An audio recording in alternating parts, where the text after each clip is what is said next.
With cells sealed away, the heroes were able to go back to living in a time of peace. Up on the lookout, this gives Master Roshi the time to rest and fulfill his duties as Guardian of Earth without having to worry about a known upcoming threat. He hasn't been able to relax like that since the years between when he fought Asmo and before Raditz came to Earth. Even though there isn't a known upcoming threat, that doesn't mean that Roshi's going to slack off on his training. He has seen time and time again that another threat always appears, so he would keep training in preparation for that day. As for the other heroes, what they get up to during this time might be different than what we're used to. Starting with Krillin, he still would have been the new turtle hermit, and he might have started taking on students of his own. Though, with his personal life, even though the scene of him destroying the remote to save 18 wouldn't have happened, he would get with her. This time, however, the main thing that makes 18 come around to see Krillin is her hearing about him helping convince future Trunks to spare and reprogram her. So, eventually, Krillin and 18 would have gotten married and lived at Kame House together, along with having Marin as well. Speaking of the androids, 16 and 17 would have gone off to become park rangers together, since they both enjoy nature. Regardless, with Krillin now being the turtle hermit and taking on students of his own,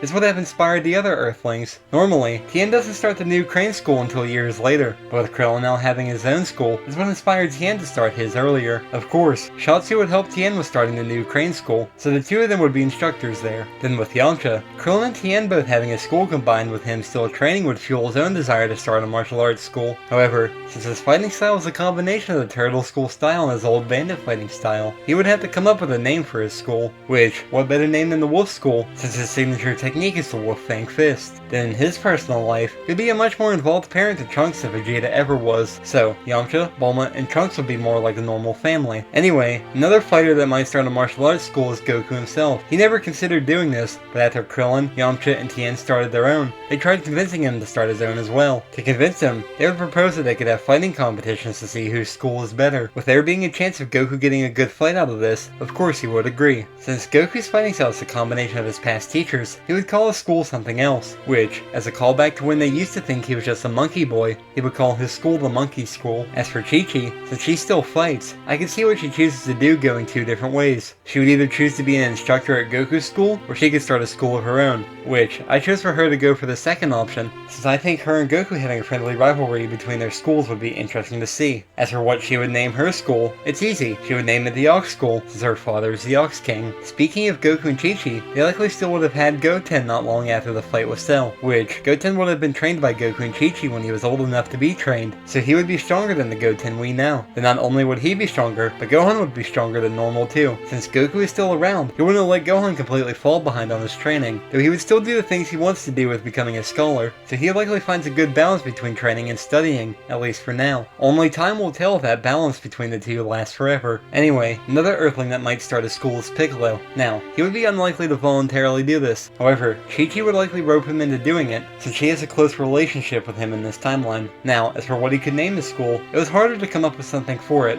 What first popped in my mind would have been Demon School, as a callback to when he and King Piccolo were considered demons, but because of him being merged with Kami, I didn't think it was a good fit. So, to go with the animal theme I've been following, and as a good tie-in to his Namekian heritage in the Dragon Balls, I chose to call his school the Dragon School. While he would eventually take students, he would still like to be alone a lot, so he wouldn't take nearly as many as the other heroes. Early on, he likely just trained with Gohan and claimed him as one of his students. Regardless, with the Earth still being in a time of peace like this, the heroes would still get together at times and hang out at Capsule Corporation. They would also get together for the competitions to see whose school was doing better, by having their students compete against each other, though they also might go against each other in these competitions, but they might still have Goku hold back from using Super Saiyan. They might just restrict themselves to their base forms or to using the Kaioken technique, so that it could be a fair fight. No matter who wins these competitions, they would still congratulate each other before going back to relaxing and hanging out together.